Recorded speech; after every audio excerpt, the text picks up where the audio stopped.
Irmãos, nós vamos estudar a palavra do Senhor. Esse é o nosso último encontro no tema do sofrimento.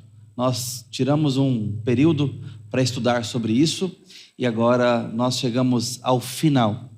E já deixo aqui o convite para os irmãos para a gente entrarmos noutro assunto no mês de julho. O próximo domingo já é julho e nós vamos dedicar esse tempo para um estudo específico. E a nossa escola bíblica dominical, a Escola Bíblica Bueno, também ocorrerá em sala única aqui no nosso salão de culto. E nós estamos preparando aí uma temática especial para a nossa edificação e para o nosso discipulado. Que Deus nos abençoe.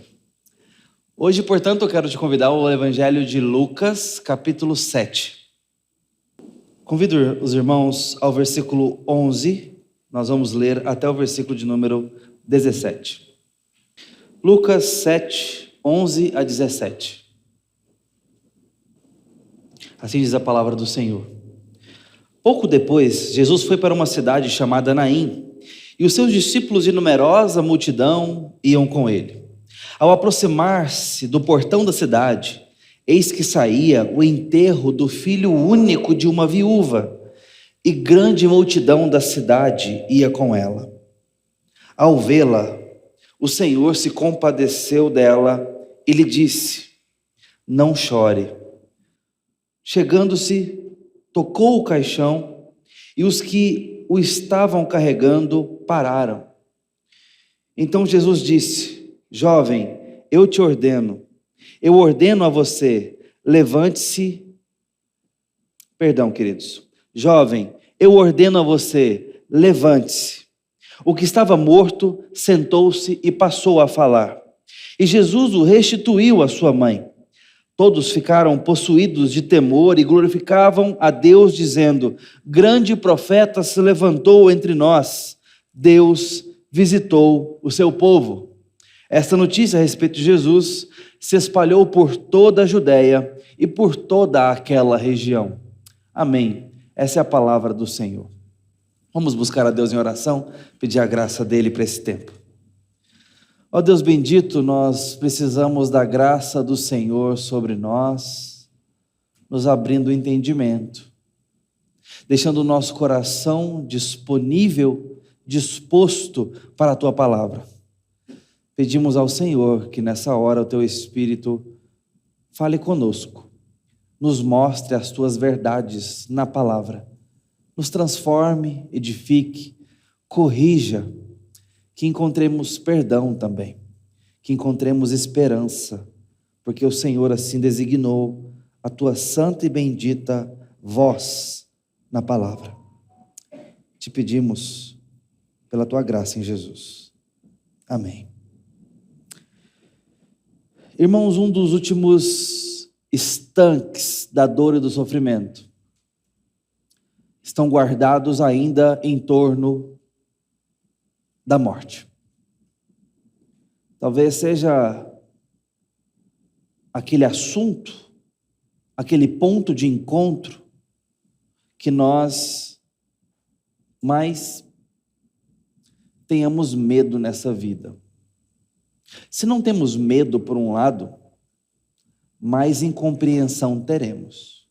Ou se você está muito esclarecido quanto à morte, você não escapará de ter muita escuridão nesse assunto. Mesmo na palavra de Deus, nos é dito muito pouco. Muito pouco. O que acontece com uma pessoa quando ela morre? Como é? O apagar das luzes dos olhos. Como é o instante em seguida após a última palpitação do coração? O último beat, o último sopro do pulmão? Não sabemos. A Bíblia não nos informa. Confesso para os irmãos que eu gostaria de saber muito mais. Muito mais. Talvez, por ansioso que sou, gostaria de ter alguém falando: é assim que acontece, passo a passo.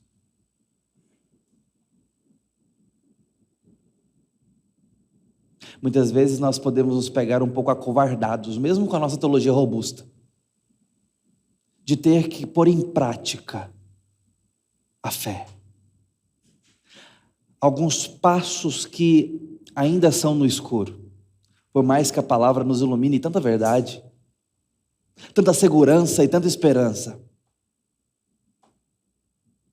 Mas homens de Deus foram chamados a ter fé, quando a visão era muito curta, e diante do sofrimento da morte, a nossa visão fica muito curta. Nós enxergamos muito pouco. Talvez pelos olhos marejados, talvez pelo coração em nuvens de dor, de angústia, de frustração. A morte é uma frustração da vida. Eu sei que a gente romantiza muito a morte. A literatura, o cinema, as artes. Morrer é belo em muitos veículos de cultura. Eu comecei a ler os clássicos. Vou começar. Estou esperando o Moby Dick chegar lá em casa para eu ler. Aí, a literatura do mês que vem vai ser Romeu e Julieta. Junto com esse livro vai vir um outro romance. Eu esqueci agora o título. É um livreto bem menor, mas teria inspirado Shakespeare a fazer a tragédia romântica mais famosa do mundo. Adivinha? É sobre morte. Também. A morte é romântica para muitos. Mas sabe por quê? Porque a gente não sabe viver. Por isso a gente sai romantizando as coisas, porque a gente está em busca de esperança. Então a gente joga beleza em tudo, mesmo naquilo que não tem. Porque você quer saber? No fundo você sabe. Na morte não tem beleza. Não é bela. Não tem que ser. Ela é terrível. Ela deixa vazio. Ela estraga o que estava bom. A morte não ajuda. A morte é morte do que estava vivo. Deus é vida e não morte. Aliás, e é com essa pergunta que eu quero conduzir os irmãos. Onde está Deus quando mães enterram seus filhos? Ou pai? Esse texto é sobre uma mãe que está enterrando o seu filho. O filho único. E ela é viúva. A morte, no caso dessa mulher, tirou tudo. Tudo mesmo. Por mais que seja suficiente pensar na perda dos seus entes queridos, o fato dela perder o filho único sendo viúva, está indo embora com o filho todo o seu direito social. Seu nome está deixando de existir. Essa era a condição pública e cívica dessa mulher, ou de qualquer mulher nesse tempo. Ela estava muito atrelada ao trabalho do marido, muito atrelada ao nome do marido, ela estava muito atrelada à sucessão no filho, aos direitos públicos de um homem no mundo antigo. Nesse sentido, a vida melhorou muito. Muito. Em termos de dignidade, em termos de nome para as mulheres. Essa é a dor desse tempo. E essa mulher está experimentando isso de forma aguda e profunda. Talvez esse seja o nosso maior medo. Para muitos. Talvez você ainda não tenha esse medo porque não tem filhos. Mas ele vem no pacote quando essas crianças já estão sendo geradas no ventre. Vem no pacote. A alegria da expectativa e o medo de perdê-los. Medo de perder os nossos filhos. Da noite para o dia, a nossa vida muda completamente. Nos percebemos mais inseguros, assombrados com a possibilidade de não ter os nossos filhos um dia. Na vida pastoral, uma das coisas mais difíceis que nós temos é lidar com o luto. E temos que lidar com isso. Mas certamente nada foi mais difícil do que ter que receber nos braços, no ombro, sentar ao lado, olhar nos olhos de mães que estavam enterrando seus filhos.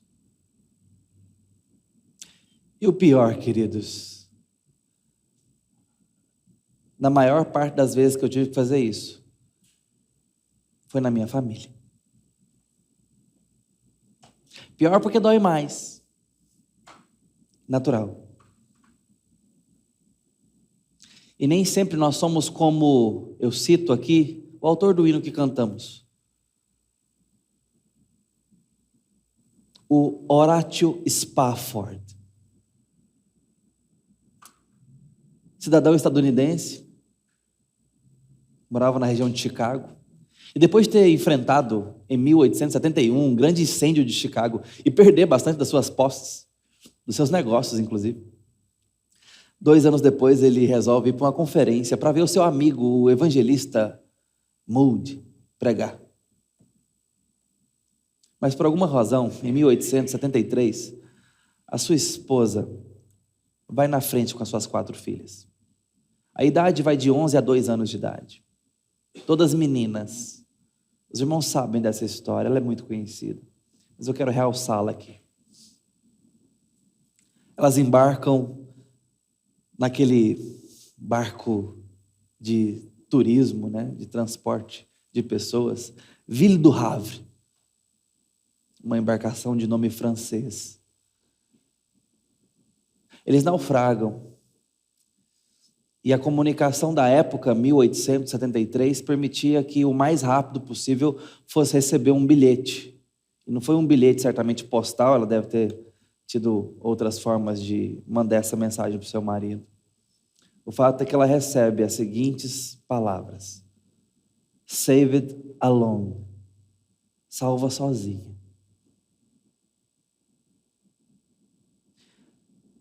Por que só 2 palavras?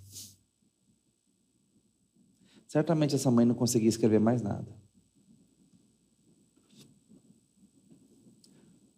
O Horácio eventualmente pega uma embarcação e vai também para a Inglaterra, para onde a sua esposa então estava se dirigindo.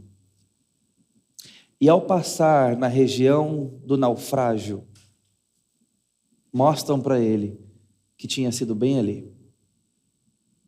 A sua filha, nascida depois dessa tragédia, é quem nos conta essa história e diz que naquela ocasião seu pai teria sido visitado por uma paz do Espírito Santo, que é sempre criativa, que sempre aponta para a vida e não para a morte, por mais que seja no enredo da morte. Aquele homem é levado a compor a letra que cantamos, na nossa adequação em português, que é uma boa adequação. Mas o refrão que cantamos, Sou Feliz com Jesus, é uma tradução adaptada para Está tudo bem com a minha alma. Está tudo bem com a minha alma. Se dor é mais forte sofrer, se alegria é mais doce viver, está tudo bem com a minha alma. Como estar bem voltando para casa sem nossos filhos? Como?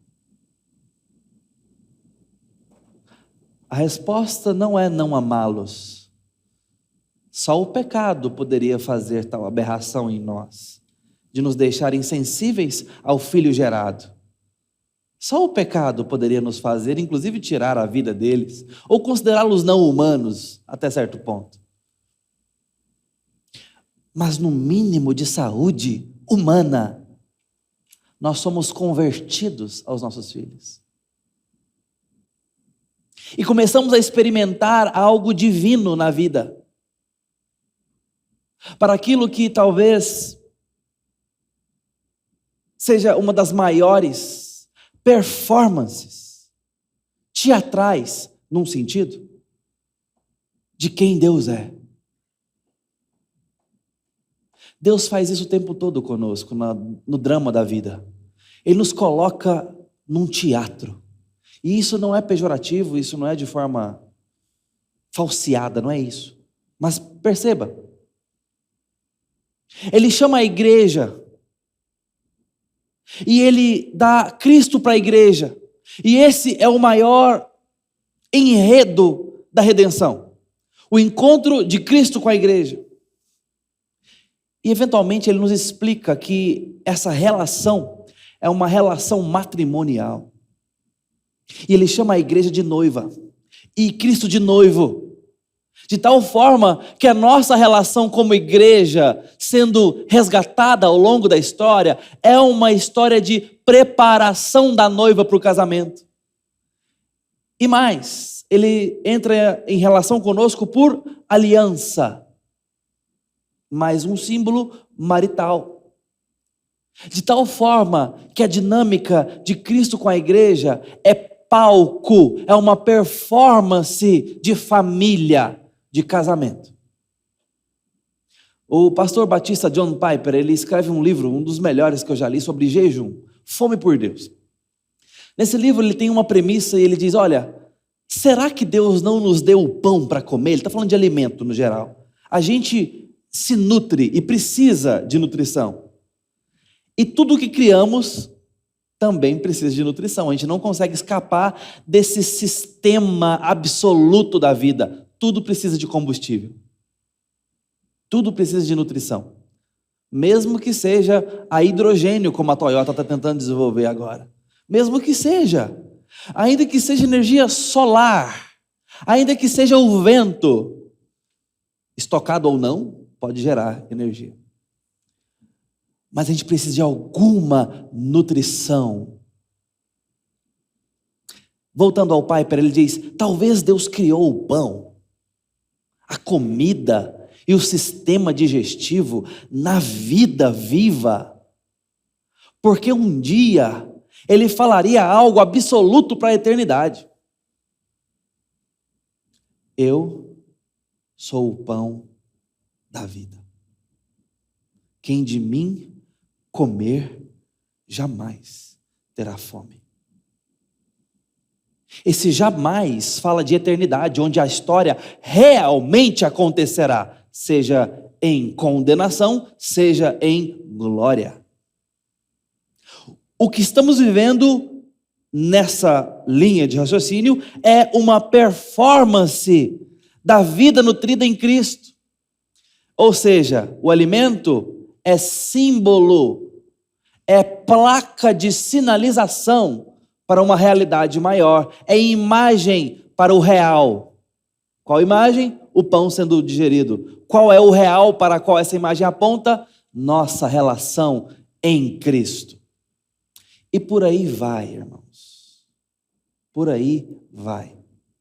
Desta forma, o fato de sermos feitos pais de filhos, gerados ou adotados, não importa, dá na mesma. O fato de sermos feitos mães,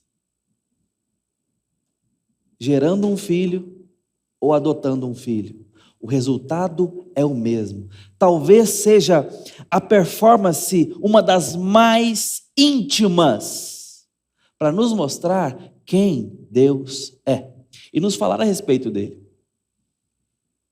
Porque Deus é pai e exerce paternidade não só no filho, mas nos filhos adotados.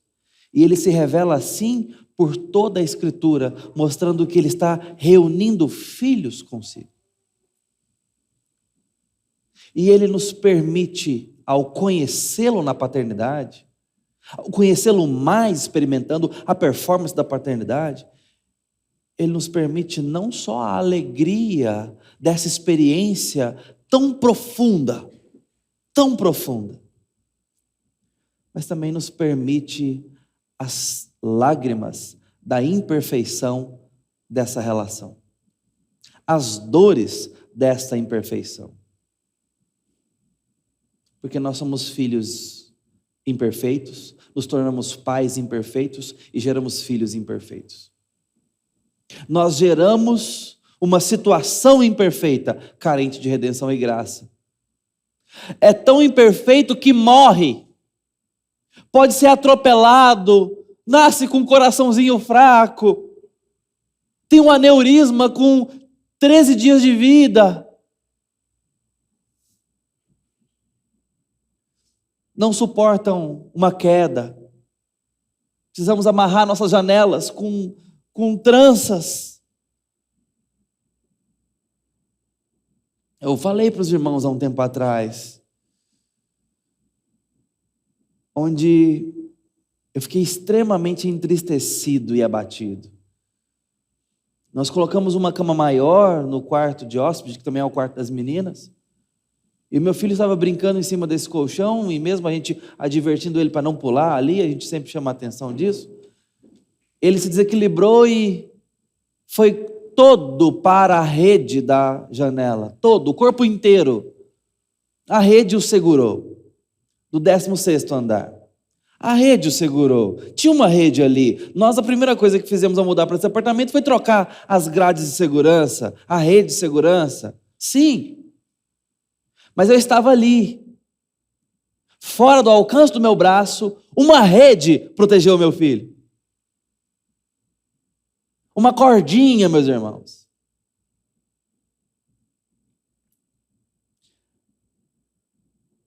Bastava ser mais frágil, bastava não estar ali, bastava tantas coisas. Isso é espremido em nossa face, que nós somos limitados e frágeis e a nossa vida ao redor é frágil. E nós facilmente temos que lidar com a morte. Mas a morte dos nossos filhos, a distância dos nossos filhos, pensar que pessoas podem roubar os nossos filhos, isso nos deixa com o coração muito pequeno. Eu lembro que quando eu era criança, ali no Sonho Verde, a conversa da rua era: cuidado que eles colocam uma tatuagem de estrela azul em você e roubam seu rim. Essa era a conversa para as crianças tomarem mais cuidado na rua. Não aceita balinha? Mesma coisa, porque senão você dorme, eles te roubam e roubam o seu rim. O mercado de rim estava em alta na época, certamente. Mas é verdade. Não sei se é a história do rim, mas esses dias eu me peguei tendo essa conversa com meu filho. Amarga, mas eu estava orientando ele sobre procedimentos de segurança. Filho, se o tio Binho te chamar, não vai. Tô brincando, era sobre estranhos, Binho. É porque ele perguntou sobre o Binho. O Binho é o novo melhor amigo dele. A gente estava conversando porque a gente viajou para São Paulo, estava andando e iria também agora num evento grande como o Prós e Canto. Conversando sobre medidas de segurança. Filho, se um estranho te chamar, tal, faça assim, assim, assim. Grite assim, assim, assim. Não aceite isso, isso e isso. Conversa amarga. Porque ao ter essa conversa, nós estamos admitindo a possibilidade de. Mas o que tudo isso tem a ver com essa mulher? Tem a ver que ela está enterrando seu filho. E Jesus vai se encontrar com essa mulher. Ela não sabe. E a dor é tão grande que uma multidão a segue. Eu quero que você imagine essa cena porque o evangelista escreveu detalhes para nós, a gente não pode desvalorizar isso. Vem um cortejo fúnebre, com o choro dos choros, lamentos, dos suspiros, mas sobretudo há um silêncio naquela procissão, embora numerosa multidão a seguisse. Há uma comoção. E o que atrai aquelas pessoas? Dor, falta de esperança. É um funeral. A morte está atraindo aquelas pessoas. Talvez dá até para achar que dá para pegar a tristeza. É como se fosse mais uma pessoa ali. Está pesado. E ele sai em procissão.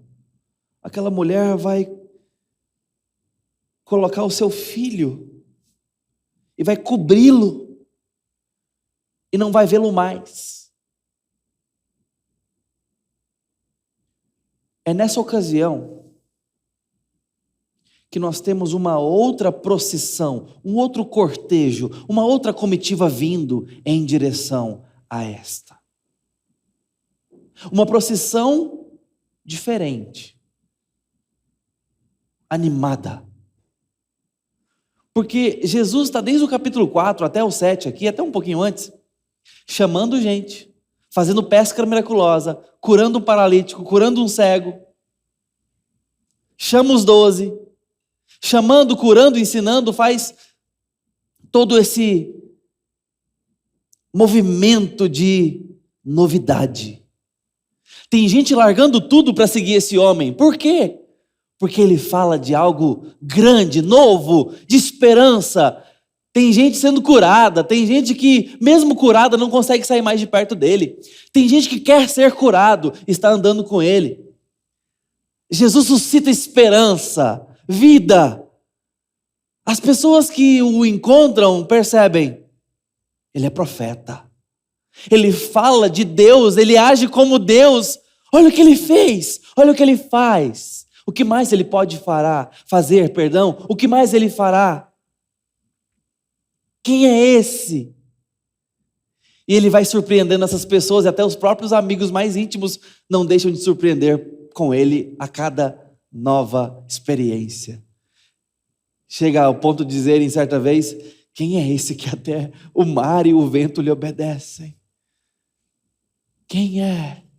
E uma multidão segue Jesus, animada, será que cantando? Talvez. O povo de Deus, desde muito antes, aprendeu a andar e cantar pela vida. Talvez em grandes momentos houvesse essa exultação de esperança. Essas comitivas vão se encontrar. O que deve me trazer a pergunta na memória? O que acontece se o cortejo da morte se encontrar com o cortejo da vida? Se isso é um símbolo para que a gente aprenda alguma coisa, símbolo no sentido de ensino, de sinal, para que a gente entenda algo, o que Deus quer nos mostrar aqui? E eu quero te ajudar com algumas outras perguntas, para que a gente pense nesse encontro. Eu quero que você visualize isso.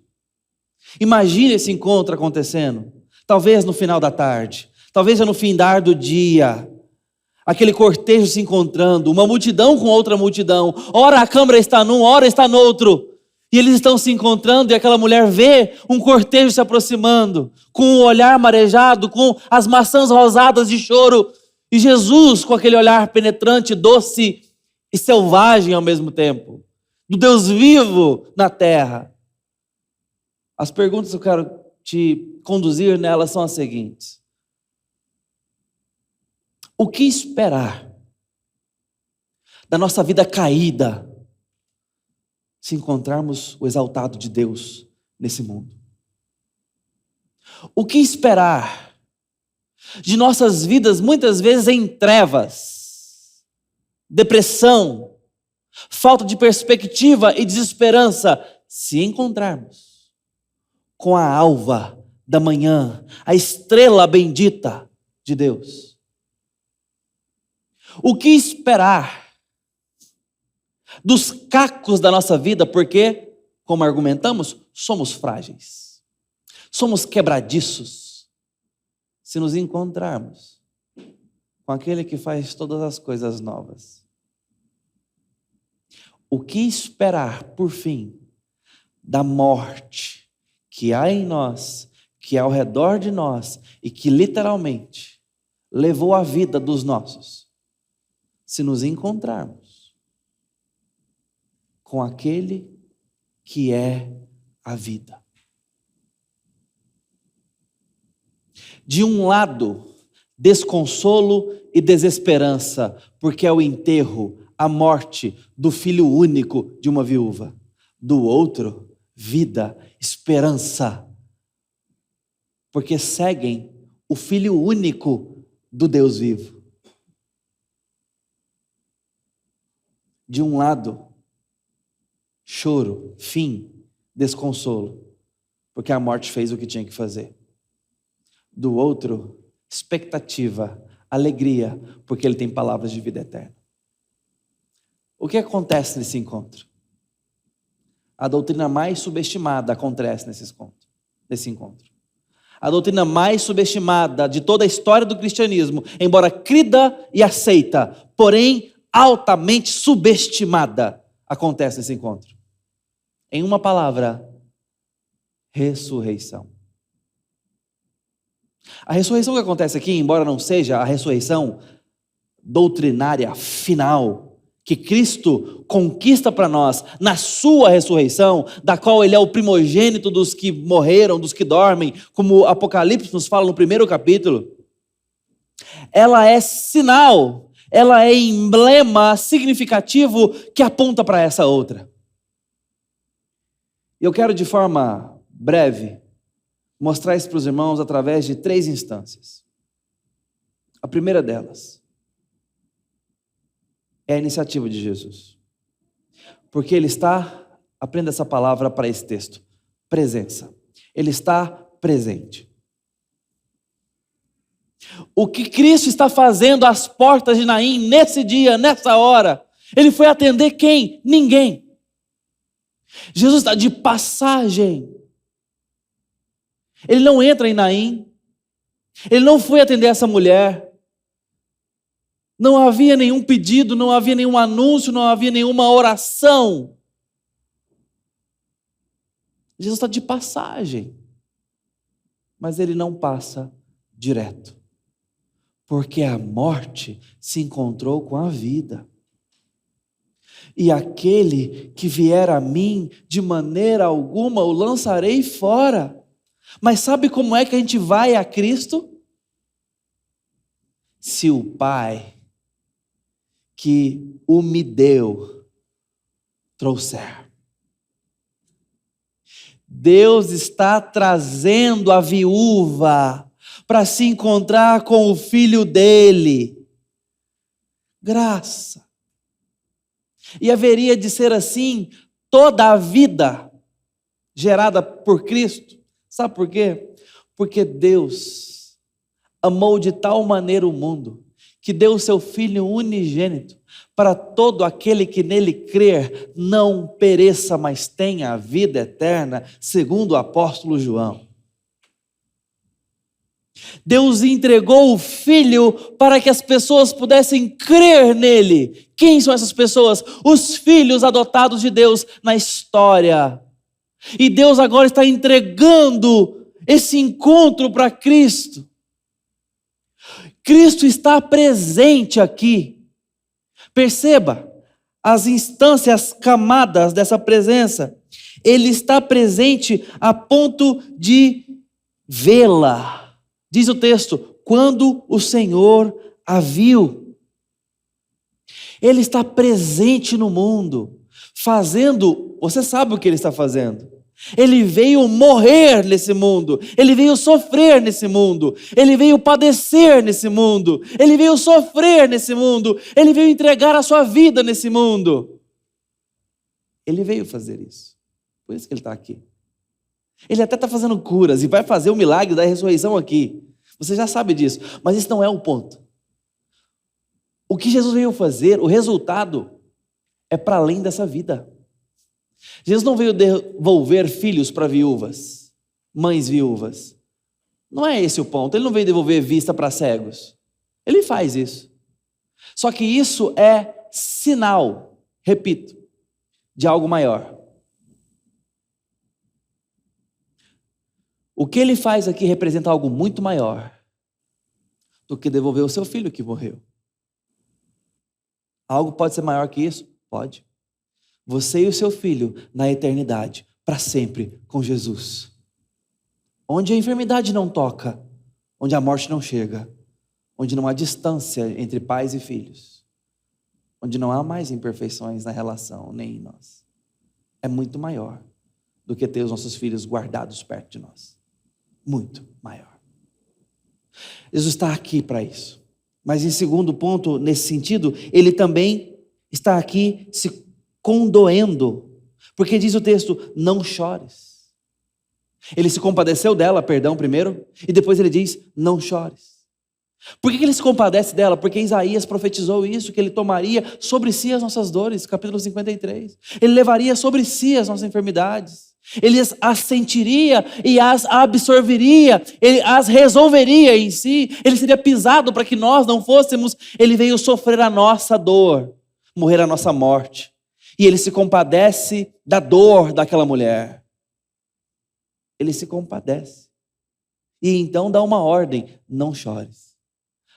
William Hendrickson, um grande comentarista do Novo Testamento, ele diz, olha, essa ordem seria ilógica a menos que viesse do Filho de Deus, que pode cancelar o choro da morte. Precisamente isso que está acontecendo aqui.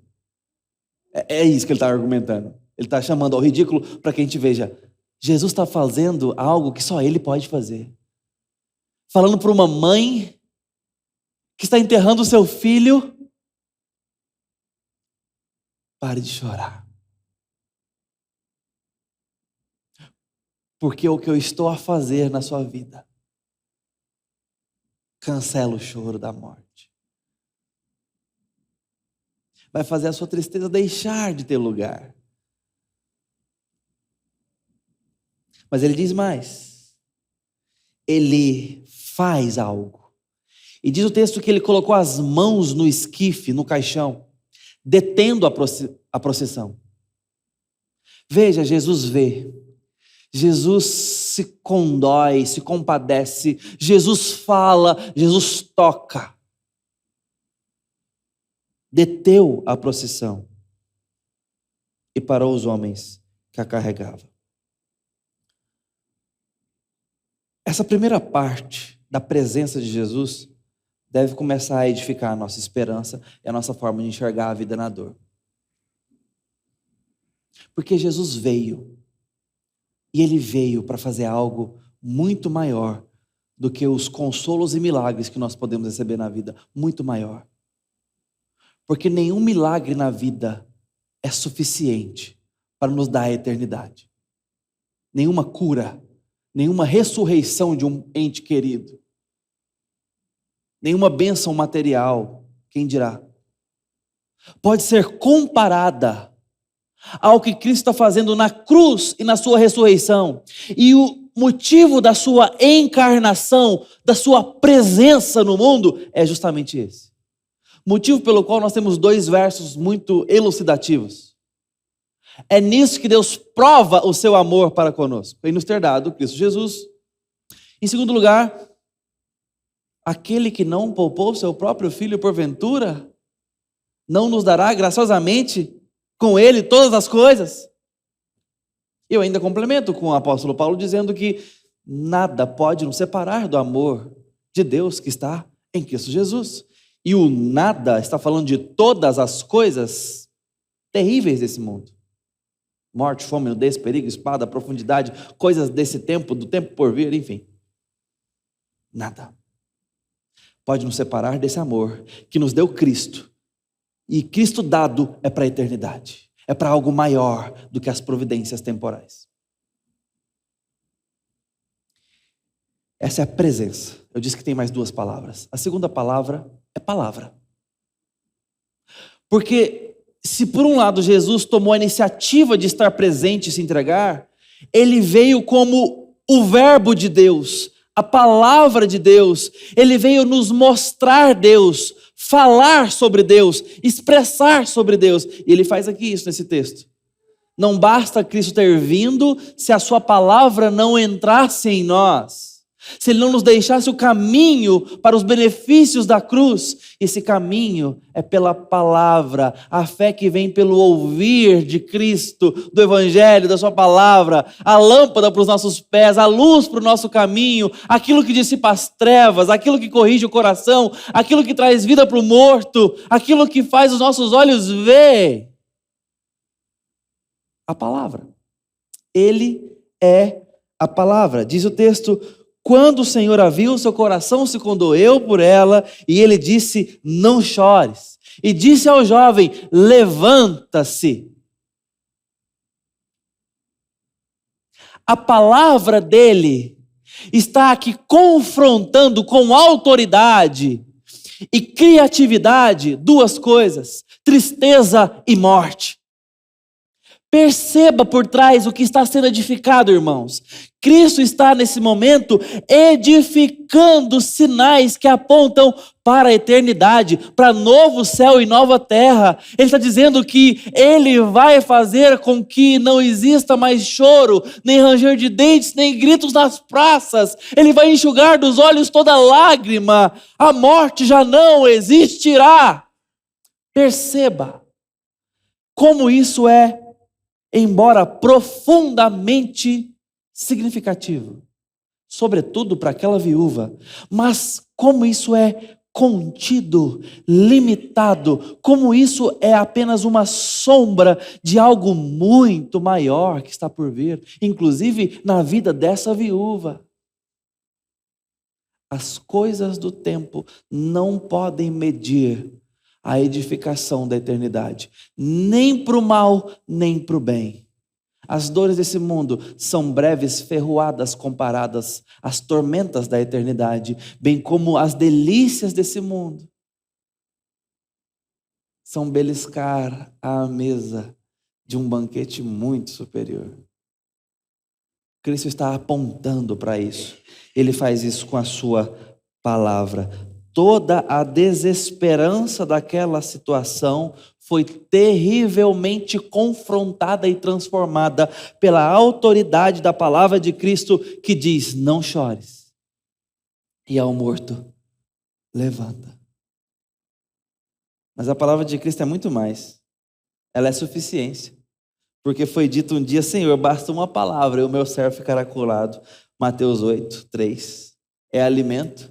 Ele mesmo diz: não só de pão verá o homem, mas de toda a palavra que procede da boca de Deus. Mateus 4, 4. É santidade. Pai, santifica-os em teu nome, disse Jesus.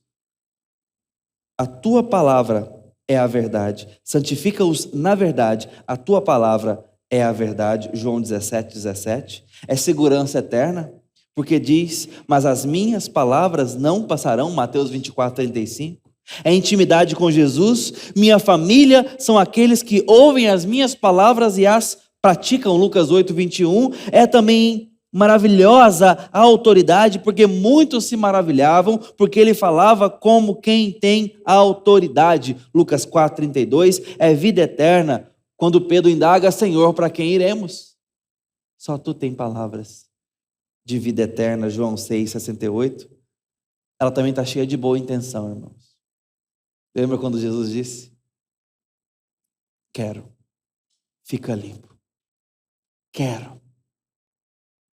Jesus veio nos dar algo bom, e com a mesma autoridade e potência que disse um dia: haja luz, produzam os peixes as águas. Ele está dizendo para esse jovem: levanta-se. Ele diz para nós: creia que eu sou o Filho de Deus e voltarei. É a mesma palavra que diz ao nosso coração: creia. Creia. É a mesma palavra que está diante de nós, capaz de fazer tudo o que Deus designou. Não tem como separar Cristo da sua palavra. Se você quer Cristo, você quer a sua palavra. Precisa querer. É assim que você encontrará Cristo. Pela palavra lida, crida, estudada, meditada, sem atualizações. Tá? Pode ler a revista e atualizada. Tá bom de atualização. Nós vamos encontrar Cristo. Nós vamos encontrar a sua vontade, sua verdade, seu poder para nós. A última palavra que eu queria deixar com os irmãos, obviamente, é restauração. Jesus veio, Jesus fala, se expressa, Jesus restaura. Esse é o resultado daquele encontro. Há uma compaixão restauradora aqui. Porque diz o texto, então. Ou seja, cláusula conclusiva, resultante. O que estava morto se levantou e começou a falar. E Jesus o devolveu à sua mãe. Verso 15. O verbo que está aqui, eu evito ficar citando grego e hebraico para os irmãos, mas não que isso não porque não é importante, tá? É muito importante. A gente tem que estudar essa língua para entender o que o texto está dizendo, mas esse daqui é interessante, porque tem até uma sonoridade com o que está acontecendo aqui. O verbo grego é didomi, que tem a ver com duas possibilidades. Devolver, e aí é onde a sonoridade combina com o verbo grego e o português, o devolver, o didomi, mas também é a palavra que nós podemos traduzir para restituição. Ou você devolve o que é do outro, ou você restitui. Ainda é um mesmo campo semântico. Mas existe ainda uma terceira possibilidade, que ainda faz parte dessa família semântica, mas um pouquinho diferente, que agora não parte do que era de um e voltou para ele. Não tem retorno. É um caminho só de ida, que é presentear. Você pode usar o verbo didomi para presentear alguém. Eu didomi algo para alguém. Jesus presenteou aquele filho ao mesmo tempo que o devolve. Veja que a semântica aqui ela é passível de entrelaçamento. Era dela, Jesus está devolvendo. Mas não tinha como, ela não tinha direitos de ter de volta. Vai reclamar para quem? Vai reclamar para quem? Seus direitos, porque seu filho foi levado. Então, ao mesmo tempo que é uma devolução porque o filho era dela, é um presente, porque não tem como reaver o filho, a menos que Deus o presenteie para você. Assim é todos os nossos benefícios vindos de Cristo. Nós não clamamos como quem pode exigir. Aliás, tem uma música que já caiu no esquecimento. Perdão, eu vou lembrá-los dessa música. Que, teologicamente, ela é terrível. Pelo que ela pode significar. Restitui, restitui. Eu quero de volta. Quem sabe? O que é meu. Veja. É alguém falando para Deus. Nossa perspectiva mais ampla, eu não sei qual é a ideia poética do compositor ou da compositora, mas a ideia mais ampla, teologicamente falando, é Deus nos deu vida estando nós mortos em nossos delitos e pecados. Éramos, por natureza, filhos da ira, e Deus teve compaixão de nós. Deus está nos resgatando do império das trevas e nos transportando para o reino do Filho do seu amor. Essa é a nossa situação. Ira, condenação, trevas, inferno justo para nós. O que nós recebemos que não era nosso, que não faz parte do nosso status original, é graça, salvação, redenção, cura, novo céu e nova terra, santificação, intimidade com Deus. Nós não temos restituição para clamar de Deus. Nós temos presentes para pedir a Deus. Graça, algo novo. O que está acontecendo aqui é que essa mulher recebe esse presente. Ela está sendo tratada em todas as esferas da vida dela. A vida social, a vida emocional, a vida familiar, o filho, os relacionamentos, a cura do coração, a vida em sociedade.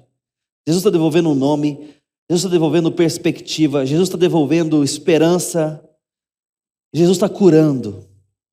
E está dizendo para ela, você tem todos os motivos para chorar, mas eu vou te dar um motivo para você parar de chorar e sorrir como nunca. Não apenas porque devolve o filho, mas porque aquela mulher foi impactada pelo Filho de Deus a tal ponto que nada mais nessa vida vai ser difícil demais. Porque ela tem Cristo na vida. Ali estávamos diante de uma placa sinalizadora. Cristo renovará todas as coisas. Cristo é restauração. O resultado disso, conclusivamente, é que todos ficaram possuídos de grande admiração e temor. Deus levantou o profeta entre nós. Deus visitou o seu povo. A presença de Deus foi percebida com essa sinalização. Jesus certamente não ressuscitou outros filhos que eventualmente morreram. Esse rapaz eventualmente morreu, talvez ainda com a mãe viva. Talvez não tenha a menor noção sobre isso, a menor notícia. Mas quer saber? Já não são mais os mesmos, porque receberam Jesus. Aquele que mostra que as dores desse mundo são passageiras. Aquele que mostra que vai ressuscitar dos mortos todos quantos morreram. E dará para alguns, os seus, vida eterna após essa ressurreição. A vida consumada eterna. A experiência de um novo corpo, de um novo céu, de uma nova terra. A vida de fato começará. A vida de fato acontecerá quando ele voltar.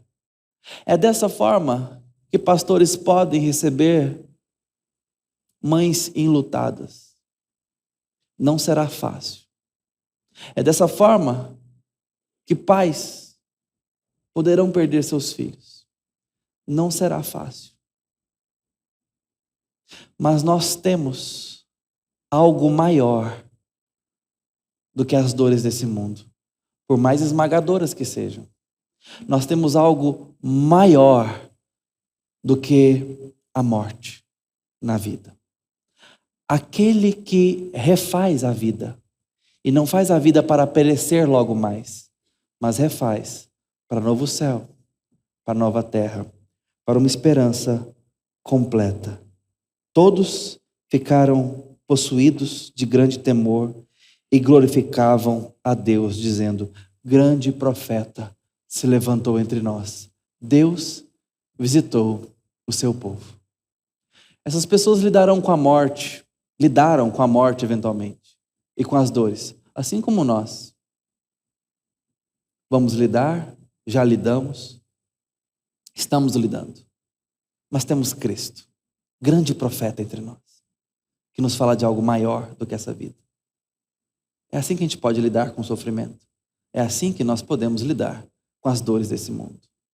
Cristo veio, Ele fez o mais difícil. Que Deus nos abençoe, nos console, nos dê esperança. Vamos orar.